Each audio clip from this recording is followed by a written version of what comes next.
Pada kisah kali ini, saya akan menceritakan tentang sebuah kisah yang berjudul Kaniyasa Sraya.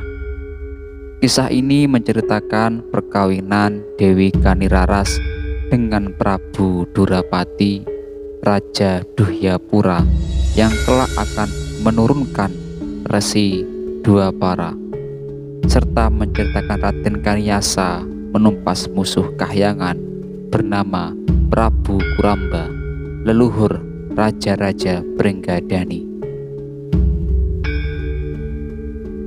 Prabu Basupati di Kerajaan Wiratao Andongwilis dihadap Patih Wakiswara, Raden Basumurti, Resi Brahmanaradya, Resi Brahmanaweda, dan Resi Brahmanakestu. Mereka sedang membicarakan hilangnya putra angkat sang Prabu, yaitu Raden Kaniyasa atau putra kandung Prabu Parikenan dan Dewi Brahmaneki yang tinggal di Wirata, yang pergi meninggalkan istana tanpa pamit. Pada saat itulah datang seorang tamu yang mengaku bernama Patih Abhisatya dari Kerajaan Dahyapura di tanah Hindustan. Ia diutus rajanya yang bernama Prabu Durapati untuk menyampaikan pinangan kepada Dewi Kaniraras, keponakan Prabu Basupati. Apabila pinangan diterima, maka Kerajaan Wirata dan Duhyapura bisa menjadi sahabat. Tetapi apabila lamaran ditolak, maka kedua kerajaan bisa menjadi musuh. Dewi Kaniraras memang telah menjadi janda sejak suaminya meninggal karena kecelakaan kerja, yaitu Empu Kanomayasa. Akan tetapi Prabu Basupati sangat tersinggung mendengar ucapan Patih Abhisatya yang bernada menantang itu. Ia pun menolak lamaran tersebut dan mempersilahkan apabila pihak kerajaan Duhyapura ingin memulai serangan. Patih Abhisatya pun mohon pamit kembali ke perkemahan tempat rajanya menunggu. Prabu Basupati segera memerintahkan Patih Wakiswara dan Raden Basumurti untuk mempersiapkan pasukan. Keduanya pun keluar istana, di mana Arya Suganda, Arya Dharmaruci, Arya Panurta, Arya Suhatya, dan Arya Maradana telah menunggu perintah. Patih Abhisatya telah sampai di perkemahan Kerajaan Duhyapura dan melaporkan kepada Prabu Durapati bahwa Prabu Basupati menolak lamarannya. Prabu Durapati memarahi Patih Abhisatya karena salah bicara dan membuat Prabu Basupati tersinggung. Namun semua sudah terlanjur. Prabu Durapati pun berangkat ke istana Wirata untuk meluruskan kesalahpahaman tersebut.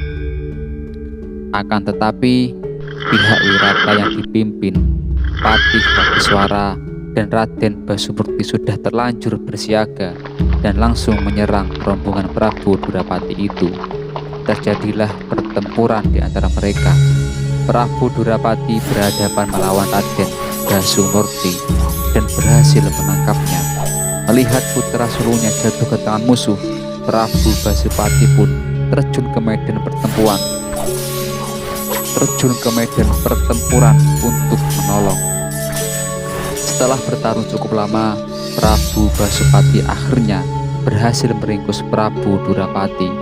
Pada saat itulah muncul seorang anak perempuan yang menangis meminta supaya Prabu Durapati jangan disakiti.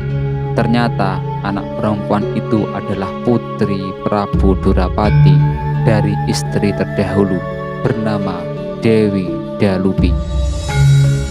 Prabu Basupati tersentuh hatinya melihat anak kecil tersebut dan ia pun melepaskan lawannya.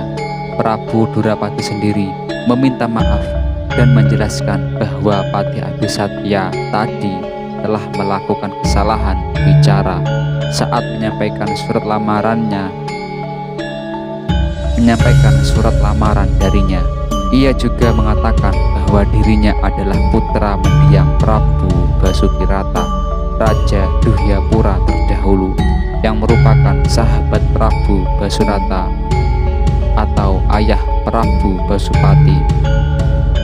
Prabu Basupati teringat cerita ayahnya yang pernah berkunjung ke tanah Hindustan untuk membantu Prabu Dasarata, Raja Ayodhya, yang mengadakan upacara mengambil jamur dipa demi mendapatkan putra. Pada kesempatan itu, Prabu Basurata juga banyak berkenalan dengan para raja tanah Hindustan, antara lain Prabu Basukirata dari kerajaan Duhyapura tersebut. Ini tiada lagi kesalahpahaman antara kedua pihak. Prabu Basupati pun menerima lamaran Prabu Durapati yang ingin memperistri Dewi Kaniraras. Dewi Kaniraras sendiri bersedia, namun ia ingin pernikahan keduanya ini dilaksanakan setelah adiknya atau Raden Kaniasa ditemukan. Mendengar permintaan tersebut, Prabu Basupati segera mengutus Arya Dharmaruci untuk pergi mencari keberadaan Raden Kaniasa.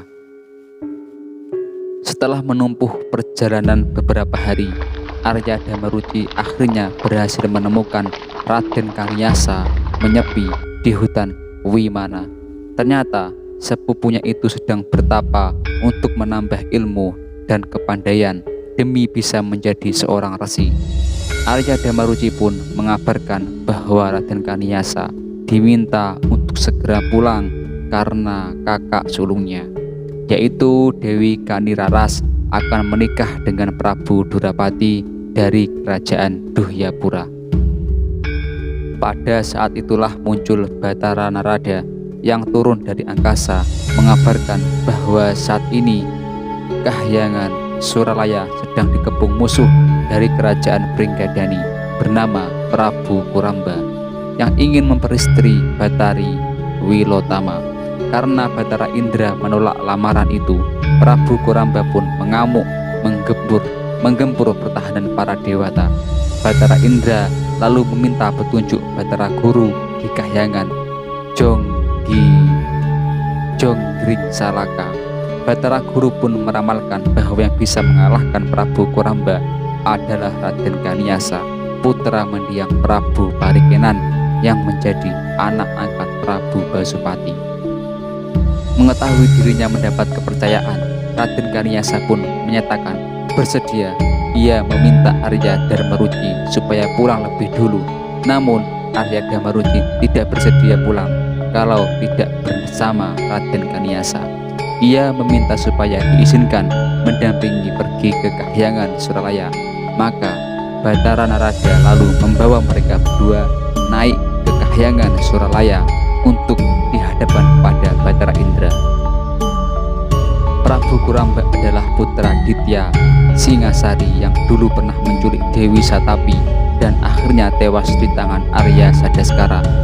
Sepeninggal ayahnya, Ditya Kuramba berguru kepada seorang pendeta raksasa bernama Resi Saniwara. Setelah mendapatkan kesaktian, ia pun menaklukkan banyak raksasa untuk dijadikan anak buah dan membuka hutan Wanapringga, tempat tinggal ayahnya, menjadi sebuah kerajaan bernama Pringgadani. Demikianlah Prabu Kuramba semakin bertambah kekuasaannya, dan ia pun mengutus Patih Saswamertyu untuk melamar Batari Wilotama di Kahyangan Suralaya. Karena Batara Indra menolak lamaran tersebut, Prabu Kuramba pun menyusul dan mengamuk menggempur pertahanan para dewa. Pada saat itulah Raden Kaniasa dan Arya Dharmaruci muncul di hadapan para raksasa itu.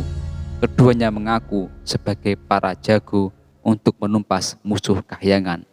Prabu Kuramba sangat marah mendengarnya, apalagi begitu mengetahui kalau Arya Dharmaruci adalah anak Patih Sadaskara dan Dewi Satapi. Maka ia pun menyerang pemuda itu untuk melampiaskan dendam kematian ayahnya. Arya Damaruci terdesak kewalahan menghadapi serangan Prabu Kuramba tersebut. Melihat sepupunya dalam bahaya, Raden Kaniasa segera menghadapi Prabu Kuramba dengan berbekal panah Sarotama pemberian Batara Indra. Setelah bertempur sekian lama, Raden Kaniasa akhirnya berhasil menewaskan Prabu Kuramba menggunakan panah pusaka tersebut. Melihat rajanya terbunuh, Patih Saswamertyu memilih kabur meninggalkan Kahyangan Suralaya untuk kembali ke kerajaan Pringgadani. Setelah memenangkan pertempuran, Batara Indra pun memberikan hadiah kepada Raden Kaniasa berupa pakaian kebesaran, yaitu mahkota Gandawara, kopiah Indrakala, cincin tali praba, gelang kaki Indrabraja, kutang Jaja Sulardi, Praba Kunti Bajra, baju Gandawari, sengkang Bama, gelang bahu Waliyasa, gelang lengan Bauwara, dan keroncong Karawili. Setelah mendapatkan anugerah tersebut, Raden Kaniasa disertai Arya Damaruci mohon pamit meninggalkan Kahyangan Suralaya. Batara Narada pun mengantarkan mereka hingga mendarat di istana kerajaan Wirata. Prabu Basupati sangat gembira mengetahui apa yang telah dialami Raden Kaniasa. Setelah dirasa cukup, Batara Narada kemudian kembali ke Kahyangan. Setelah Raden Kaniasa ditemukan, maka diselenggarakanlah upacara pernikahan antara Dewi Kaniraras dengan Prabu Durapati yang dipimpin Resi Brahmanaradya.